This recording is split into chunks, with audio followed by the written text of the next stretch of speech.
Welcome back. This is the finale, and we've got the same sort of format as last video. As you can see, we started off at level 1, quickly proceeded to level 2, as we did most of the level 1 in the previous episode. As you can see, the video is sped up in this one as well.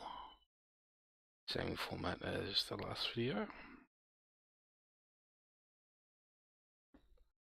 This video is about 6.5 hours, almost 7 hours long.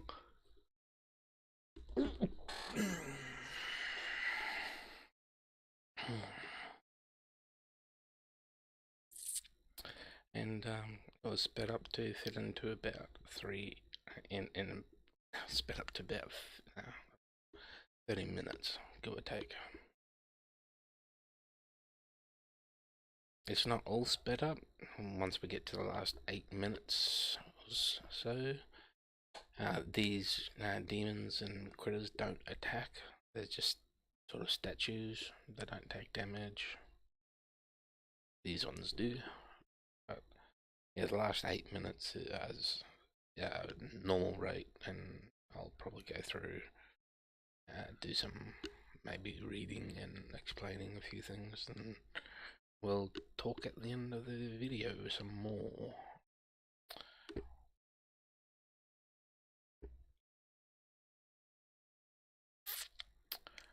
As you can see, it was pretty quickly and easily progressed through level 3. The real main pain levels are from 6 onwards. From 6 onwards, you kind of have to look out for hidden switches and secret walls and stuff like that.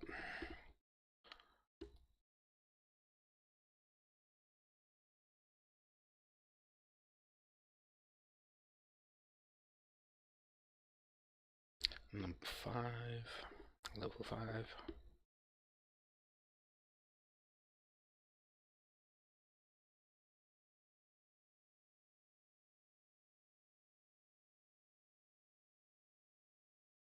These Balrons are very annoying. And those Zorns, since they go through walls and all that. I did develop a technique, but we'll go through that later.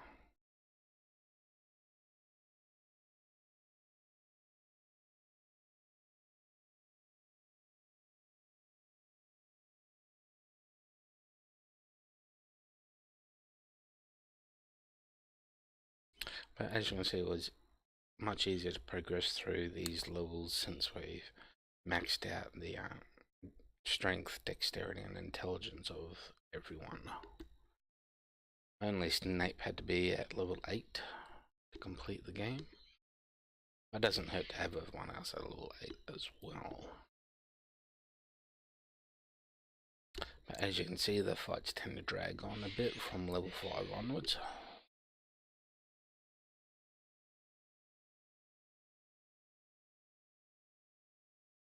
Particularly with these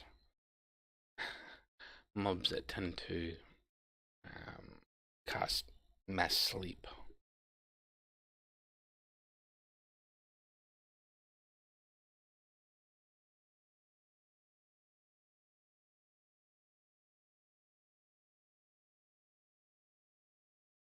Very annoying, actually.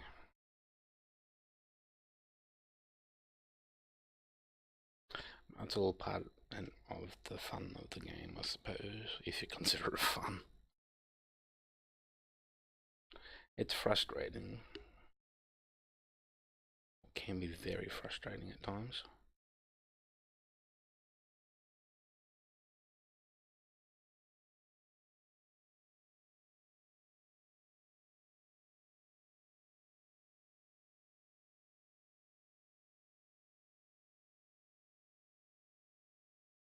It certainly limits the number of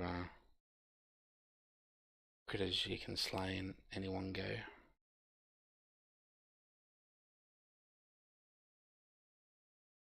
As you can see, there's a few hidden switches here that open up two extra areas.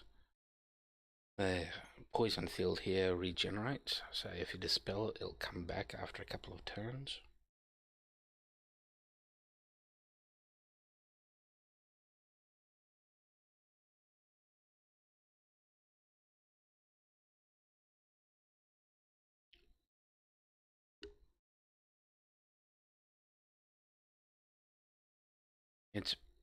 This is where the problems begin. This is where I start to learn that we need more resources.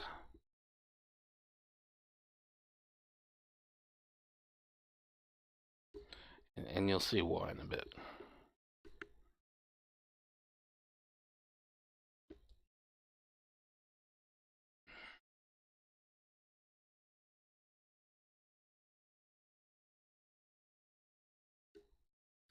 It wasn't just because of those poison fields, like trying to dispel them or anything. But it has to do with fields, though.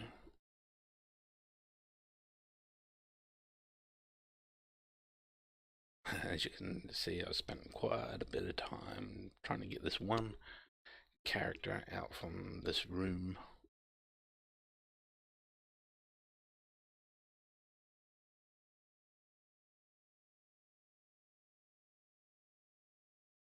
The good thing is that you don't need to max out your food in order to complete this Dungeon Abyss.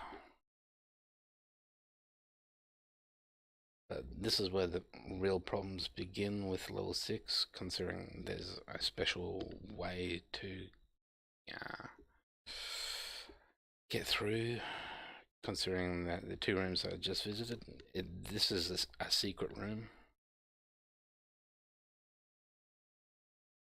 which you will go through in a bit more detail later, I think. Considering the map's not displayed up on the screen like it probably should be. But yes, you gotta go through all these rooms, starting from more or less the northwest area. If you go through the doorways, you gotta find the secret doorways. Otherwise, you won't be able to find the right path through this maze. Pain in the ass maze.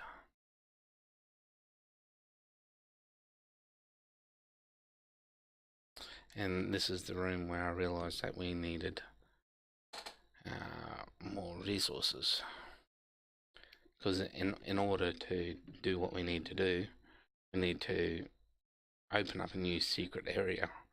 And you can only do that by standing where the northeast Belron is. And all three Belrons are behind a field, so you need to dispel the fields. So that's quite annoying. And of course I didn't have any herbs or spells to cast to dispel those fields. So at this point, this is where I decided to leave the Stygian Abyss and to come back. We leave to collect resources so I can build up the number of spells and herbs that I need to progress from this point onwards. I didn't spend a great deal of time, I think, to collect resources. I think I spent more time trying to collect boats. But this is just me trying to get out of the maze so I can get out of the Stygian Abyss. Like that. And cast gate travel.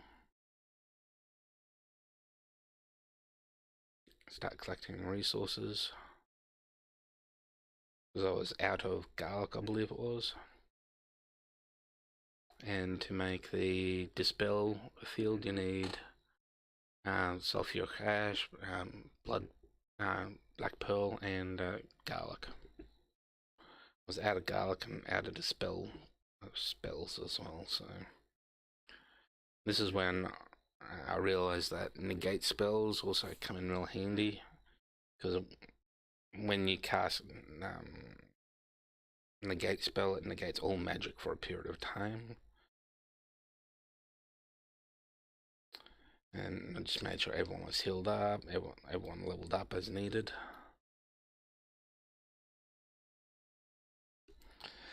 So I managed to create 50 awake spells, 50 negate spells, 50 dispel spells, and cure poison spells, as well as healing and a few other spells.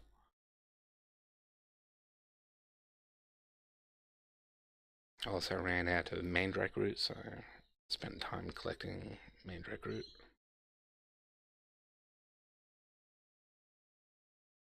which can only be gotten from this location at this particular moon cycle.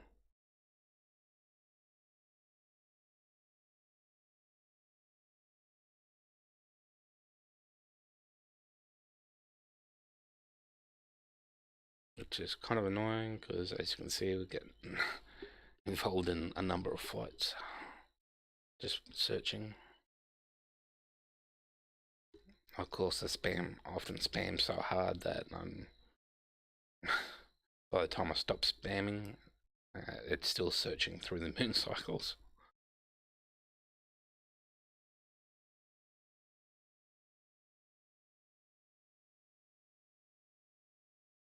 And when you spam as much as you can search, and you get roughly about 32 pieces each moon cycle kind of thing.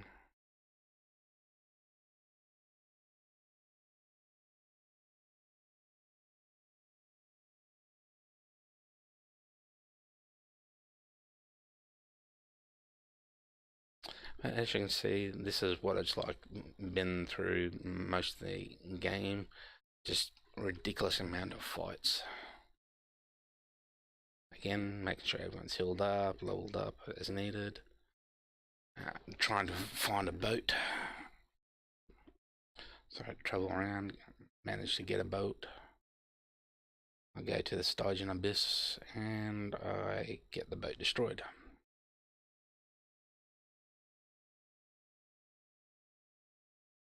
I think.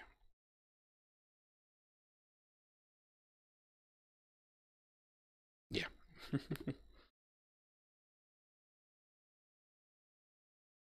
I end up collecting some more money to get some food. Again, a large number of fights. Very annoying.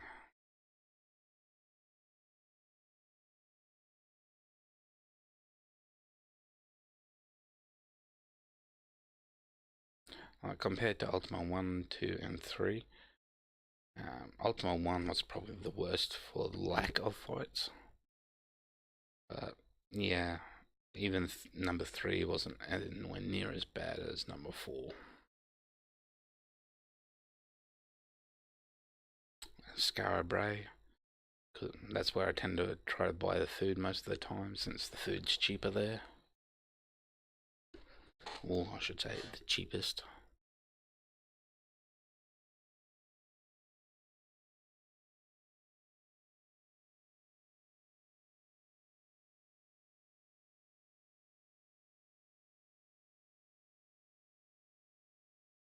Spend some more time trying to find a boat in between fights.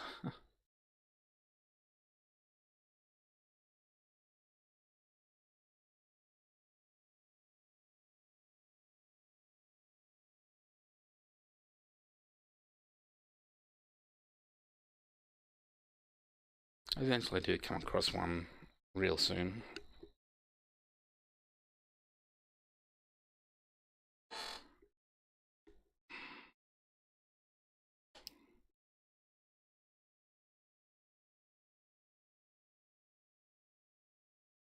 It's not always so easy to come across a boat.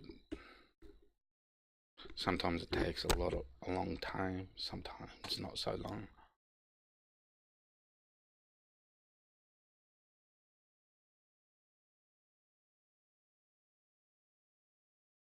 The NES version is probably better for finding boats quickly.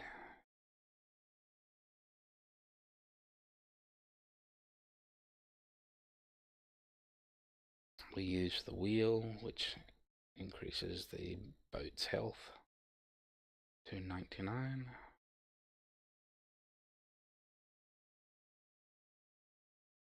And when, yeah, used it again when the ship's health gets below 50, bring it back up to 99. And dance through the piles of boats.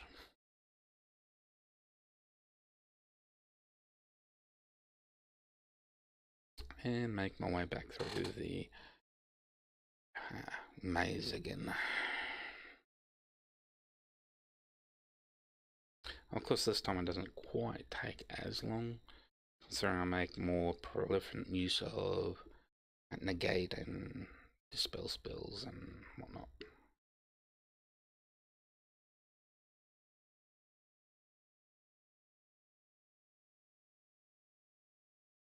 Of course, when you're in the abyss, you don't suffer loss of avatarhood from doing something that might be the wrong thing. Now, this bit I find interesting because when you go down the sides, you end up in the middle.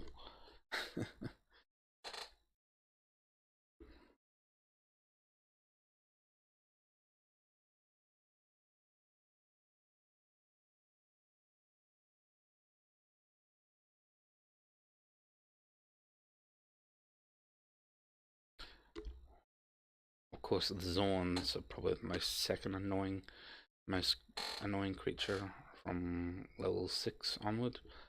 Because Zorns, whenever you come across a Zorn, which looks like a bloody plant thing,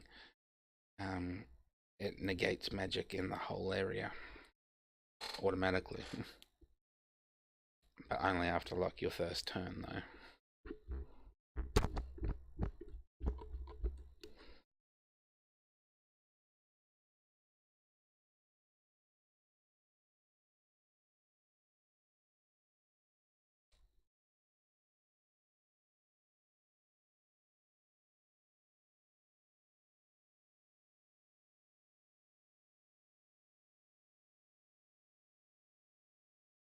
And finally, down back to level 4.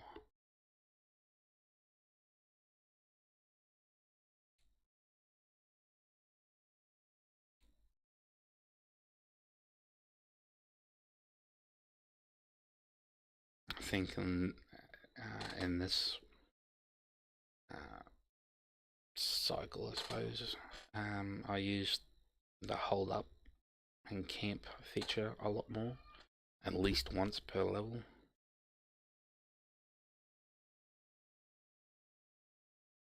And this is where the Zorn's still alive, so as you can see, the unk in the middle between food and gold is a big N, and that happens after the first cycle.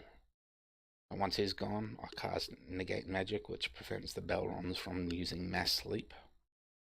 Then use the spell fields. I cast Negate here as well to reduce the chance of everyone going to sleep. Of course, you end up casting it multiple times more often than not. This is where I realised that even if you dispel the poison field, it comes back again, and I decided to just bugger it.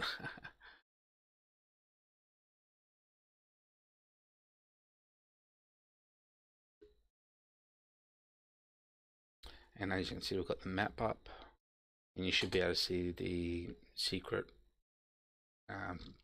wall area in the middle, in the northwest area, and that's where you're going to enter from.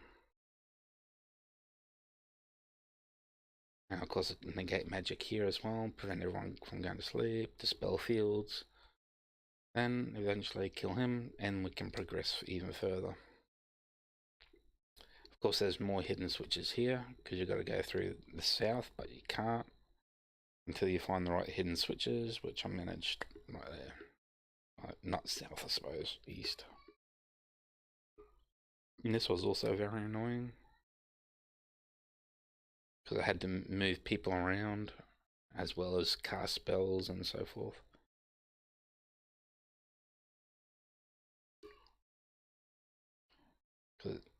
With having to cast so many dispel fields and whatnot, It's easy to run out of mana, which is what happened here multiple times.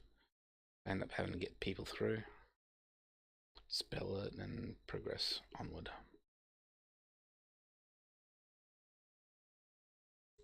Again, cast negate magic. Can start to see the process I was using. Whenever we got into these areas with Belrons, dispel, cast, negate magic. Second last level. Which is probably one of the most very annoying levels. Because it's like a maze. Once you get through the first 2 or 3 rooms, you start having to come across hidden switches.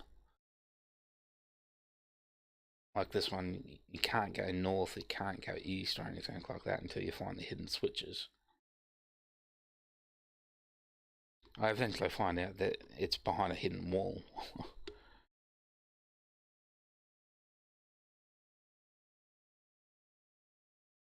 Again, hidden switches with this one as well.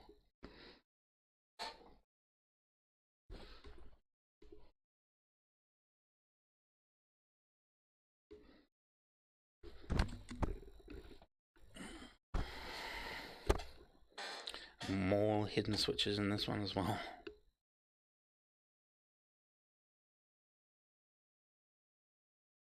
Right here is where it's probably the hardest to find because you need to hit multiple hidden switches, which isn't uncommon. I failed to see it the second time around. The first time around properly. Got it the second time around though.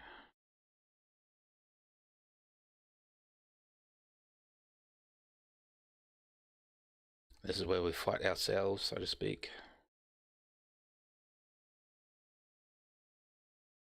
Again, cast negate magic, yada yada yada. I think this one had 3 hidden switches.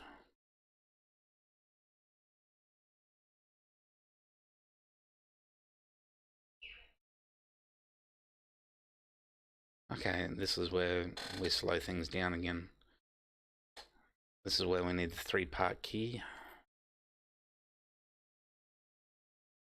which is Vermicore, or Vermicore.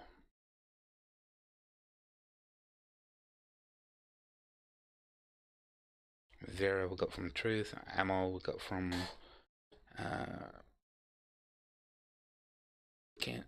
Love, and Core we got from Courage. This is where I hesitated a bit because I was trying to understand what the question was asking, but I eventually got it, and it was honesty.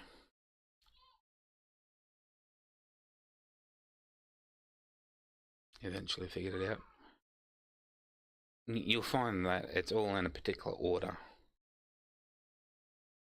and that's the order of precedence, which starts with honesty, which is also starts with a blue stone as well. So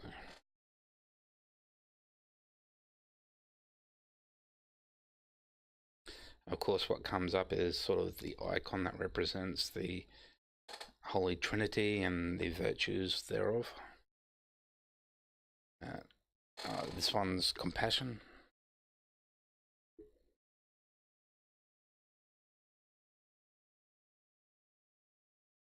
I believe it's compassion.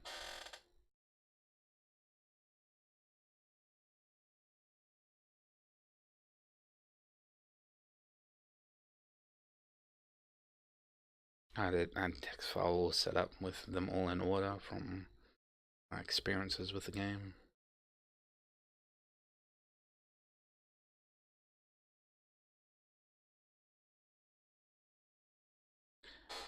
And that's honor. Or valor. Oh yeah, valor. Which is truth, love, and courage, the first 3.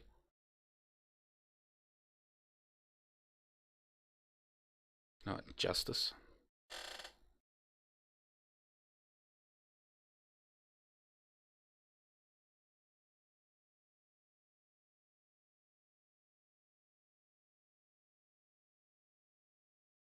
Oh, sacrifice.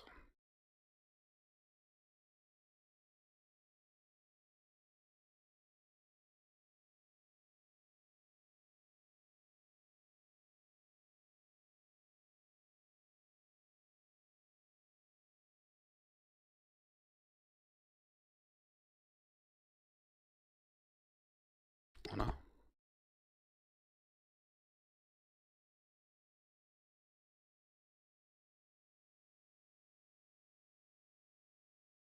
Just spirituality.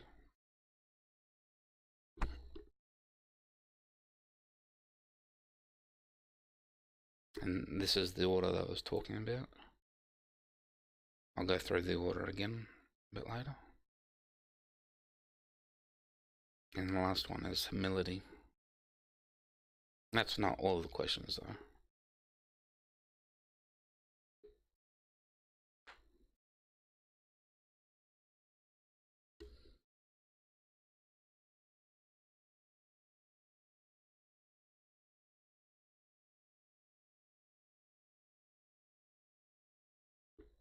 That's only the first set of questions about the virtues. And we get a set of questions about the principles. This had me confused as well, because I didn't know if I had to input text or not, but I did, and it's called truth, which is also in a particular order, starting with truth.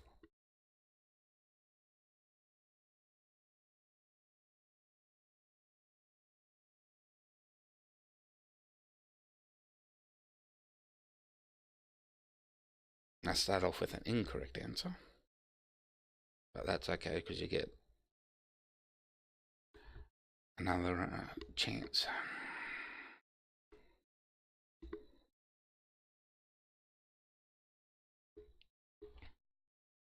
And then I realized the answer is truth. Oops. And then it's love,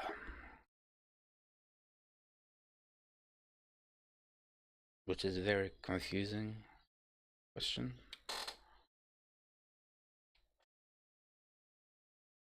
And the last one is courage. Then we've got one more question.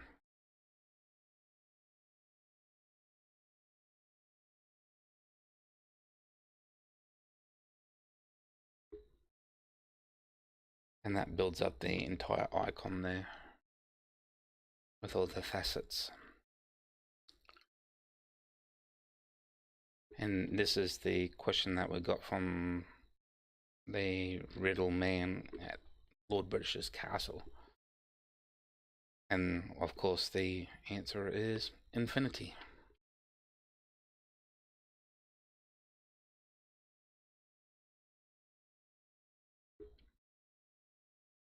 Which is what we got from visiting all the shrines 3 times.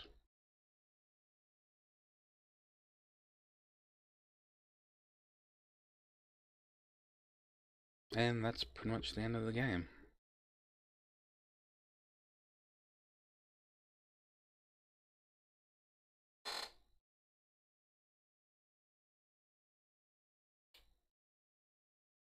Not that we actually get to read the Codex of Wisdom, but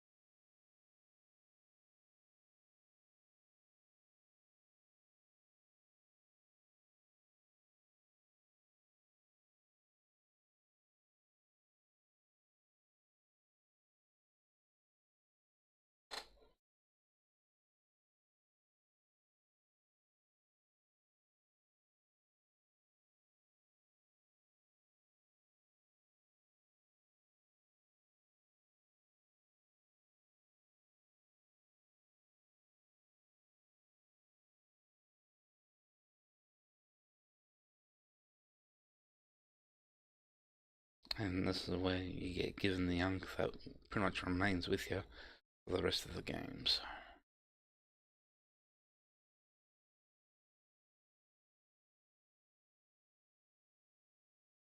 And there you have it, all completed. Okay, I'll just go with you through. Yeah, as you can see, everything's in order here. You got the principles starting with truth, love, and then courage, and the corresponding virtues, the mantras and the stones. And then you've got this stones used for the truth, love, and courage. This stones used with truth, love, and courage. You don't really need to know. It's just that top table that we can keep that information for the remainder of the games. Ultima 5, 6, 7, not 8, but 9 as well. So, not that it comes in real handy, but you'll find that the archaic information is always warranted. And as you can see, spirituality encompasses all three principles, whilst humility doesn't encompass anything at all. There you have it. The end of Ultima 4. We'll catch you on the flip side.